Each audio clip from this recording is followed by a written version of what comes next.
Coming up, safety lessons learned from the loss of an iconic aircraft, how you can keep yourself safe. Plus, going camping at a fly-in, we take a tent to Tullahoma. And step inside the Pittsburgh Institute of Aeronautics, where students are on a fast track to promising careers. AOPA Live this week begins in just a moment.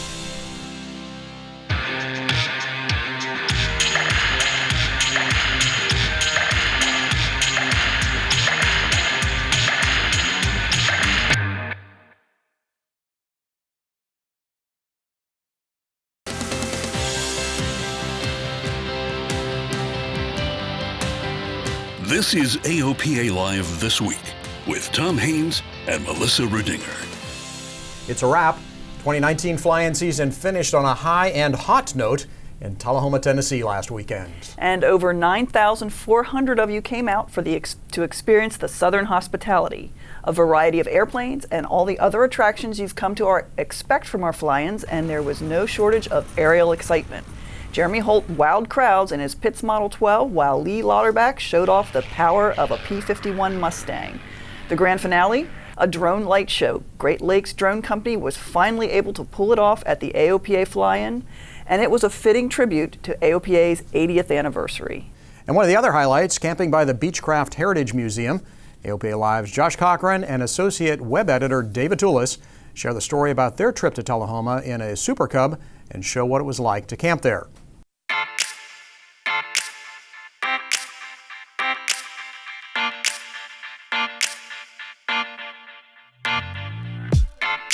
So David, where are we going? Going to the AOPA Tullahoma, Tennessee Fly-In, Josh. And we're flying this beautiful Super Cub on amphibious floats, Mark Baker's airplane that's gonna fly in the STOL demo. So you ready to go, David? Yeah, and we're gonna land on the STOL runways. Let's do it, Josh. Let's do it. After lifting off from Frederick, Maryland, we make our way across the mountains, taking in the beautiful scenery along the way. It's a long flight with a fuel stop on the way, and we're ready to get there as we touch down on the immaculate grass STOL runway set up for the fly-in.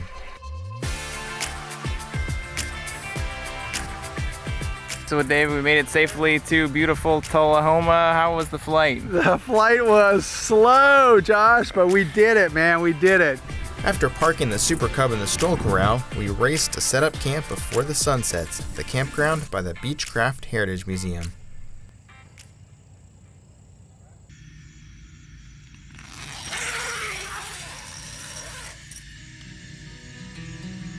The next morning, we wake up to a beautiful sunrise and discover the best part about camping at the fly-in, the people. Aviators are here from around the country in a variety of airplanes. Several members from the Black Pilots of America chapter in Arkansas are camping to experience the fly-in in a different way. I enjoy being around aviation, being around pilots, and just camping out is basically an intimate way of just being in the mix. Being right there among airplanes is pretty awesome. Across the campground, we run into Keen Brown. He flew a tri-pacer all the way from New Mexico. Been flying it about a year and a half now, and just try to find a new place to take it all the time. So this has been a good trip for it. Keen's airplane and camping setup show you don't have to have a huge budget to enjoy aviation adventures. Got me a little Walmart tent and rigged me up a air mattress and a little battery booster to charge my phone, and that's about it. One of the most enthusiastic campers we come across is Jesse May, camping with his family. I would do it again. I would. I definitely would. It was a lot of fun and I love it, and hope other people will come up here. And that enthusiasm is a sentiment shared among many, that camping is the best way to experience the fly-in. So David, what do you think about our first fly-in camping adventure? All in all, Josh, I enjoyed it. We had good weather, we had a beautiful sunset last night, and we had a great sunrise, a lot of camaraderie, and these are deluxe accommodations over here at the Beechcraft Heritage Museum. It's a beautiful spot. Met lots of cool people over here, and I'd say it was a great way to experience flying. Maybe another time I'll try it again. So what about you? I'll do it again, Josh. Now that we know how to do it, let's do it again. Sounds good. Josh may have met some cool people, but they were really hot. It was hot down there? It was very hot down there, but beautiful weather all in all, except it was really hot. So Josh and David, they were sweating big time, and then we had to kind of scrape them off the pavement a couple of times. Oh, good for them. But at least we had really nice showers for the campers, some 70 campers there, and really great attendance, wrapping up the year with our 27th fly-in since we started these in 2014, and something well north of 100,000 people have been to our events in the last 5 years. You and I have been here a long time. It's an impressive number when you can reach that many of our members or potential members. Yeah, absolutely. Future members. It was a lot of fun, and thanks to all the AOPA Live this week viewers who stopped by to say hi. Always nice to catch up with the folks. Always is. Yeah. Hey, and speaking of camping, nothing better to take you camping than a backcountry airplane. They were on center stage at our STOL Invitational during the AOPA Fly-In to Tullahoma. AOPA Live's Paul Harrop and veteran Alaska pilot Mike Vivian hosted the event for the crowd and the live stream on our Facebook page. The Invitational featured a big spread of aircraft, everything from the Cub types to Cessnas to a Navion. AOPA President and CEO Mark Baker flew the Super Cub on amphibs that we just saw, claims to have won that category, by the way. One standout was a home-built Zenith 701 flown by local builder and pilot John Humbred. Zenith Aircraft President Sebastian Heinz says the little nosewheel airplane does great, even against the big boys. These types of airplanes is what we've been doing for all these years, and it's nice to now that these STOL competitions or demonstrations are popular, it's nice to be able to put them side-by-side comparisons and show that these simple light airplanes can do really, really well. If you missed any of the action, find a replay of the event on our AOPA Facebook page. STOL-related events are rocketing into popularity. STOL Drag is one such event. The competition started on the remote deserts of the High Sierra Fly-In. This year it went to the big leagues. It was at the Reno Air Races as an exhibition event. Next year it becomes the first new class of racing at Reno in more than 2 decades. The event puts 2 airplanes side by side. They take off behind a line. They fly down into another line where they stop on a heading with the tail wheel down. Then they turn around and take back off. The first airplane to land beyond the start line, stopping on a heading and having all the wheels down, wins the heat. And you can watch this year's STOL Drag World Championships in person next month. It's happening at the High Sierra Fly-In. That's on Dead Cow Lakebed, north of Reno. AOPA is a proud sponsor of STOL Drag and the High Sierra Fly-In. Join our team on the lakebed October 17th through the 20th. For details, head to highsierraflyin.com. Registration for people and airplanes is required. By now you've probably seen the video. Mike Patey, his wife, and a passenger are all okay after a crash on takeoff in Draco.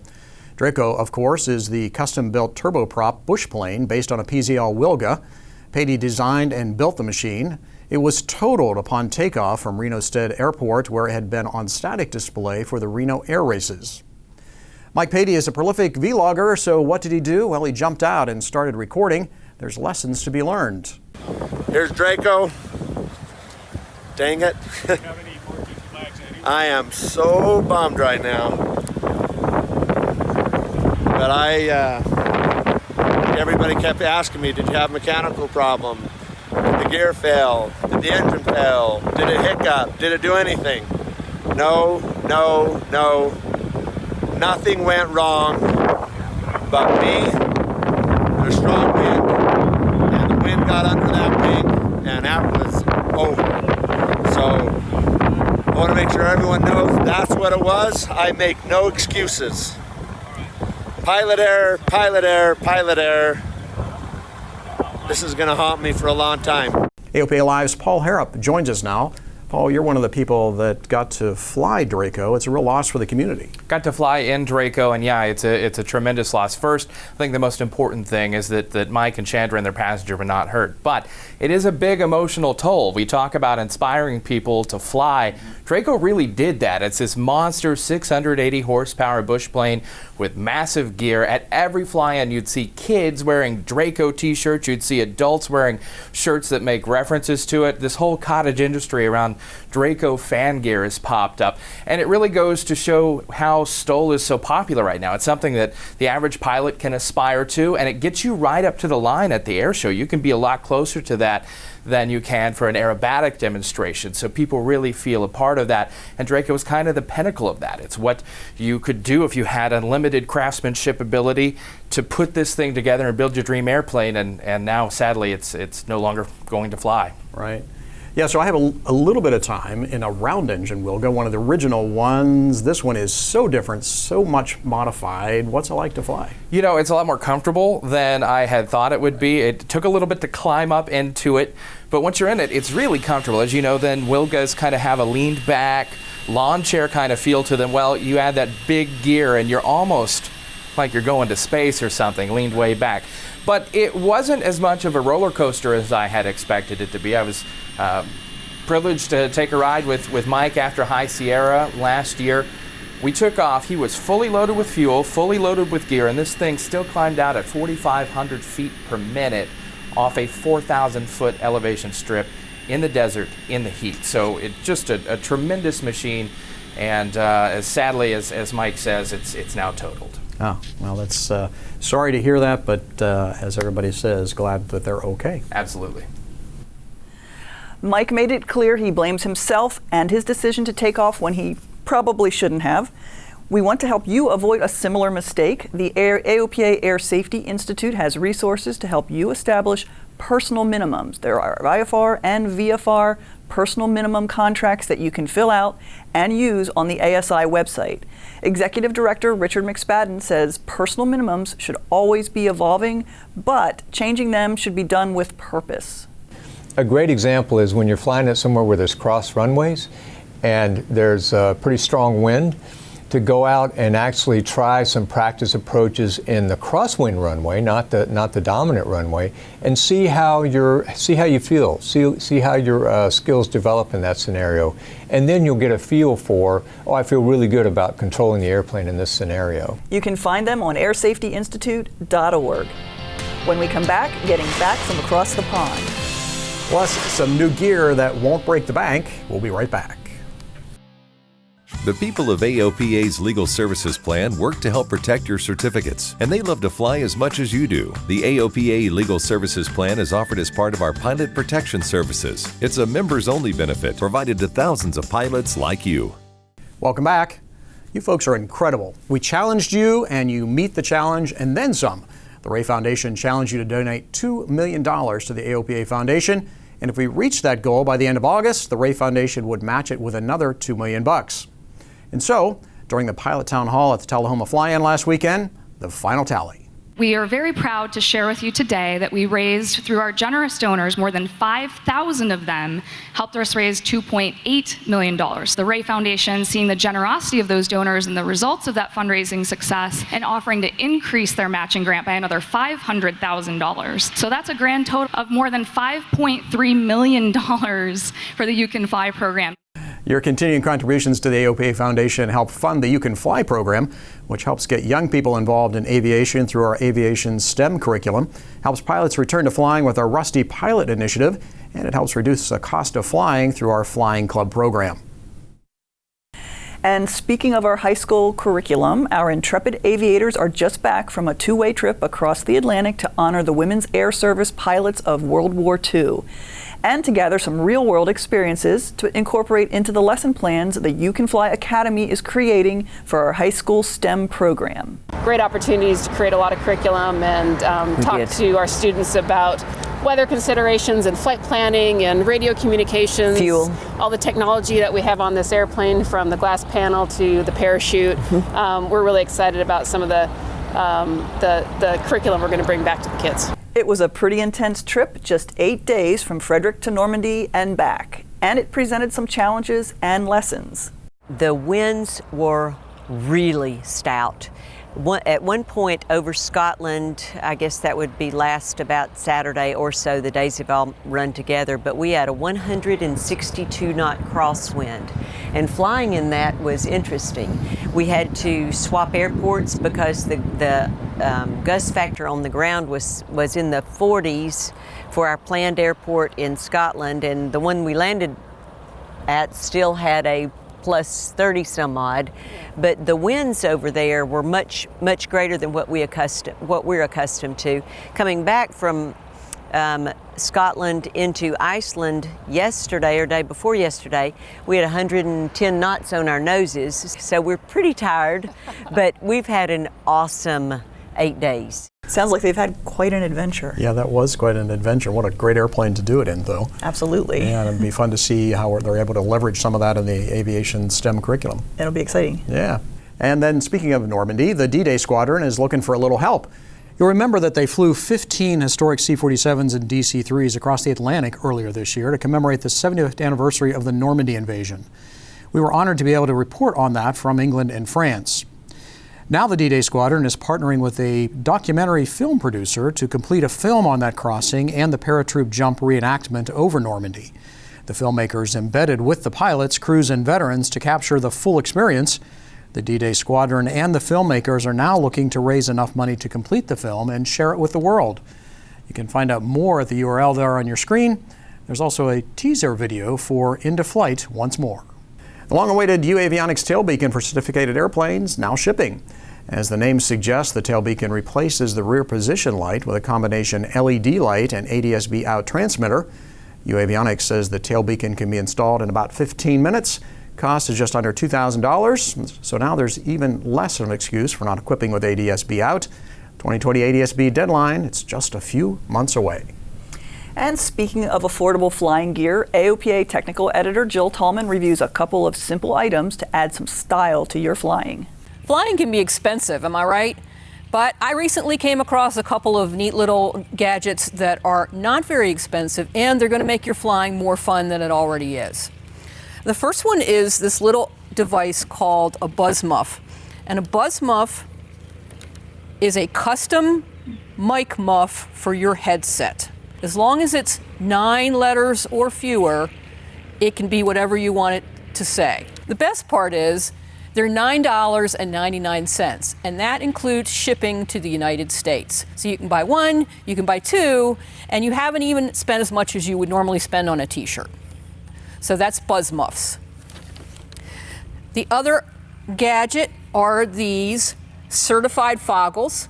You can show your patriotic self, show off your softer side. They also have other colors.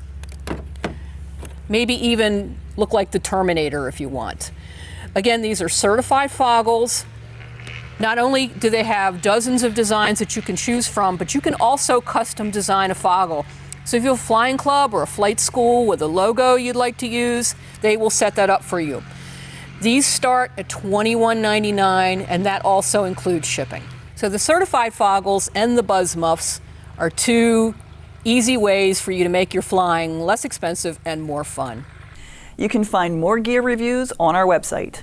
Piper's working to teach the next generation aircraft manufacturing skills. They started a new apprentice program. First class started this week. During the 2-year program, apprentices shadow skilled aircraft assembly workers and learn all aspects of fabrication and how to assemble aircraft. Interested? Applications for the next apprentice class open in January. Visit the Piper website to learn more.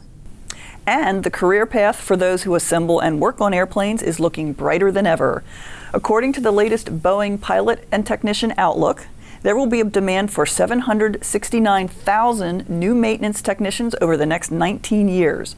One of the schools looking to help meet that demand is the Pittsburgh Institute of Aeronautics. AOPA Senior Features Editor Julie Walker has the story about what makes the school unique. The Pittsburgh Institute of Aeronautics doesn't have a lot of frills, but it does have what the students want. A hangar full of engines and airplanes to work on, and all the tools they need to start a successful aviation maintenance career. PIA student Zach Dorman has had a passion for aviation since he was a kid. Started doing private pilot right out of high school. Got my private pilot in 2016 and kind of wanted a more intimate hands-on experience with aviation. For Zach, working on airplanes is rewarding. Just the feeling of having something that's just really broke or messed up or no one knows what's wrong with it, and it's like a puzzle. And you work on it for hours and pour your heart into it, and to see it finally start up and work, something that doesn't look like it really should or ever would, and there's nothing like it. Student Kelly Martin is also a pilot. but decided to go for an aviation technical career because of the abundance of opportunities available. It's a fantastic time to be a mechanic. I mean, you could, if you're capable, if you do what you're supposed to, you could get a job anywhere. Kelly is hoping to work for Pratt & Whitney. Pratt & Whitney does a lot of more modern things and, sort of pushing the boundaries on like space travel. They do a lot of that. I would love to do that. And just going bigger, better, faster. And the numbers show just how much demand there is for aviation mechanics. As far as opportunities, between July 1 and June 30th of 2017-18, 91% of our graduates were working within the aviation or a related field within 6 months of graduation. One of the goals of PIA is to help a diverse group of students discover their passions and go on to have successful careers. We always hear stories of individuals who really can't find a decent job or a good job, or they're struggling, or student loans or bills or whatever that might be. So here, seeing those students and seeing them come here and enjoy what they do and then just have a really amazing future, it's really given me hope, like a lot of hope that they're gonna have a successful life. Julie Walker, AOPA Live. PIA is a 2-year trade school with degrees in aviation maintenance and aviation electronics. Well, that's our program for this week. Thanks for watching, and if you're watching on YouTube, like, comment, and subscribe below. We want to leave you this week with happier memories of Mike Patey's incredible creation, Draco.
Purchasing your own aircraft is an exciting experience. AOPA Finance simplifies the process, saving you money with lower interest rates and hassle-free loans, so you get into your new aircraft sooner. AOPA Finance, the right approach to buying an aircraft.